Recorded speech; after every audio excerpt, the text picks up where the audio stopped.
नमस्कार दोस्तों, स्वागत करते हैं आपका हमारे चैनल में। तो दोस्तों, धार्मिक और आध्यात्मिक कहानियाँ सुनने के लिए हमारे चैनल को जरूर सब्सक्राइब करें। तो दोस्तों, आज हम आपके लिए एक बहुत ही अच्छी कहानी लेकर आए हैं। बहुत ही अच्छी और एक सुंदर कहानी लक्ष्मी माता जी की है। तो चलिए सुनते हैं। एक नल राजा था, उसके दमयंती नाम की एक रानी थी। एक दिन महल के नीचे एक बुढ़िया आई जो सांपदा माता का डोरा बांट रही थी और कहानी सुना रही थी। वहां पर बहुत ही भीड़ हो रही थी। सब औरतें डोरा ले रही थी।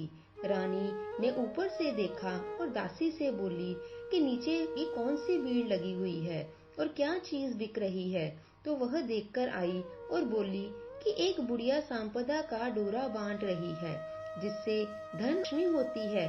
वह डोरा कच्चे सूत की 16 तार की 16 गांठ देकर और हल्दी में रंग कर पूजा करके 16 नए जौ के आंखें हाथ में लेकर सांपदा माता की कहानी सुनकर गले में बांधे। तब रानी ने भी डोरे की पूजा करके अपने हार में ही उसको बांध लिया। जब राजा बाहर से आया तो उसने रानी के गले में डोरा देखा तो बोला कि रानी, आज हार में क्या बांध रखा है। तो रानी बोली कि सांपदा माता का डोरा बांध रखा है, इससे धन लक्ष्मी बढ़ती है। तो राजा बोला कि आपके पास तो पहले से ही बहुत धन है। यह कहकर राजा ने डोरा फेंक दिया। उसी रात को स्वप्न में सांपदा माता बोली कि मैं तो सांपदा हूँ, इसलिए जा रही हूँ, तेरा धन कोयला हो जाएगा। सुबह उठकर जब राजा ने देखा तो सारा धन कोयला हो गया। तब राजा बोला कि रानी, हम यहाँ एक ब्राह्मणी के लड़की को छोड़ देंगे जो रोज यहाँ पर दिया जला देगी और पानी भरेगी, घर में झाड़ू करेगी और घर में बैठी रहेगी और हम दूसरे गांव में जाकर रहेंगे। जब वह तालाब पर पहुंचे, राजा ने वहां पर 2 तीतर रानी को लाकर दिए और बोला, तू इन्हें भून कर रख, मैं अभी नहा कर आता हूँ। रानी ने तीतर भून लिए। तब दोनों खाने बैठे तो एकदम से तीतर उड़ गए। तो राजा रानी अपनी बहन के यहाँ पहुँचे। बहन ने उन्हें पुराने घर में ठहरा दिया। राजा रानी बहन के घर में गए तो वहाँ बहन के सोने का बछड़ा बछड़ी पड़ा हुआ था। वह जमीन खा गई तो राजा और रानी बहुत ही घबरा गए। राजा ने रानी से बोला कि यहाँ से चलो, नहीं तो अपने सिर चोरी लग जाएगी। और वहाँ से दोनों चले गए। वहाँ से राजा के दोस्त के घर गए तो उन्हें पुराने महल में ठहरा दिया। वहाँ पर गए तो वहाँ 1.25 करोड़ का हार खूंटी पर टंगा हुआ था। वहाँ पर मोर बना हुआ, वह मोर हार निगल गया। रानी बोली कि यहाँ से भी चलो, नहीं तो अपने सिर हार की चोरी लग जाएगी। तो रानी बोली, किसी के घर जाने की बजाय जंगल में काट बेचकर हम अपना पेट भर लेंगे। वह एक सूखे बगीचे में पहुँचे तो बाग एकदम से हरा भरा हो गया। जब बाग के मालिक ने ये देखा तो वो बहुत ही खुश हुआ। उसने देखा कि वहाँ पर एक स्त्री पुरुष सो रहे हैं। उन्हें जगाकर बाग के मालिक ने उनसे पूछा कि तुम कौन हो, जो 12 वर्ष से यह बाग सूखा पड़ा हुआ था, आज फिर से हरा भरा कैसे हो गया। तो राजा रानी ने कहा कि हम मुसाफिर हैं, काम की खोज में आए हुए हैं। और वे वहाँ पर नौकरी करने लग पड़े। मालिन रानी से बोली कि तू सिर्फ फूल की माला बाजार में बेच आया कर। एक दिन बाग की मालिन कथा सुन रही थी और डोरा ले रही थी। रानी ने पूछने पर बताया कि ये सांपदा का डोरा है। तब रानी ने कथा सुनी और डोरा बांध लिया। राजा ने अपनी पत्नी से पूछा कि ये डोरा किसका बांधा है। तो रानी बोली कि ये वही डोरा है, आपने एक बार तोड़कर फेंक दिया था, उसी कारण सांपदा देवी हमसे आज तक नाराज है।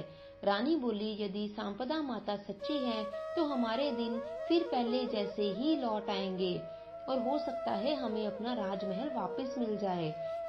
उसी रात राजा को पहले की तरह ही माता का स्वप्न आया। एक स्त्री कह रही थी, मैं जा रही हूँ, और दूसरी कह रही थी, मैं आ रही हूँ। राजा ने दोनों के नाम पूछे तो आने वाली ने अपना नाम लक्ष्मी बताया और जाने वाली बोली कि मैं दरिद्रता हूँ। तो राजा ने पूछा कि मुझे कैसे पता चलेगा।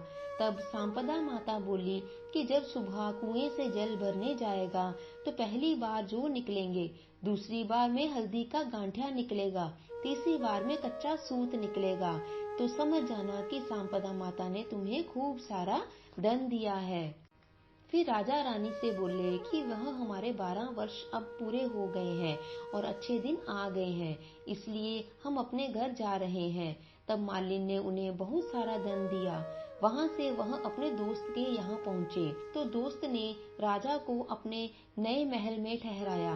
फिर राजा बोला कि हमें वहीं पर ठहरा दो जहाँ पर पहले ठहराया था। वहां जाकर देखा तो जो हार मोर निगल गया था वह हार फिर से खूंटी पर टंगा हुआ था। इससे उनका कलंक भी उतर गया। वहां से वह अपनी बहन के घर गए तो बहन ने उन्हें नए महल में ठहराने के लिए जैसे ही दरवाजा खोला तब राजा रानी बोले हमें वहीं ठहरा दो जहाँ पर पहले ठहराया था। जब वहां पर गए तो जो धरती बछड़ा बछड़ी निगल गई थी वह दे गई तो राजा रानी से बोला कि अब हमारे अच्छे दिन वापस आ गए हैं। वहां से राजा रानी सरोवर के किनारे पहुंचे तो दोनों तीतर वहां पड़े हुए थे। वे फिर समझ गए कि ये वही तीतर हैं जो उड़ गए थे। वहां से राजा रानी अपने महल की तरफ चले गए तो देखा कि जो दरवाजा टेढ़ा हो गया था वह ठीक हो गया है। सोने की झारी आ गई है, दातन हरी हो गई है और जो ब्राह्मण की बेटी दीपक जलाने के लिए छोड़ गए थे उसको उन्होंने अपनी धर्म बेटी बना लिया। उसको बहुत सारा धन देकर उसका विवाह भी किया और रानी ने सांपदा माता का उज्जमन किया। 16 ब्राह्मणी जिमाई, 16 चीजें दी, हलवे पूड़ी की रसोई बनाई। हे सांपदा माता, जैसा पहले राजा से रूठी थी वैसा किसी से मत रूठना। राजा को वापस वैभव दिया वैसे ही सबको देना। तो दोस्तों, इस कहानी से हमें यह शिक्षा मिलती है कि यदि सांपदा माता हमसे नाराज भी हो जाए पर अपने भक्तों की छोटी सी गलती से नाराज होने के बावजूद भी वो मान जाती है, परंतु उनको मनाने के लिए उनका विधि विधान से उनका जो पूजन किया जाना चाहिए। तो दोस्तों, आशा करते हैं आपको हमारी आज की यह कहानी अच्छी लगी होगी। अच्छी लगी है तो इसे लाइक और शेयर जरूर कीजिए। सांपदा माता आप सब पर अपनी कृपा बनाए रखे। अगली बार एक और नई कहानी के साथ आपके समक्ष उपस्थित होंगे। तब तक के लिए अपना ध्यान रखें, स्वस्थ रहें, खुश रहें और खुशियां बांटें। कहानी को अंत तक देखने के लिए आपका बहुत बहुत धन्यवाद।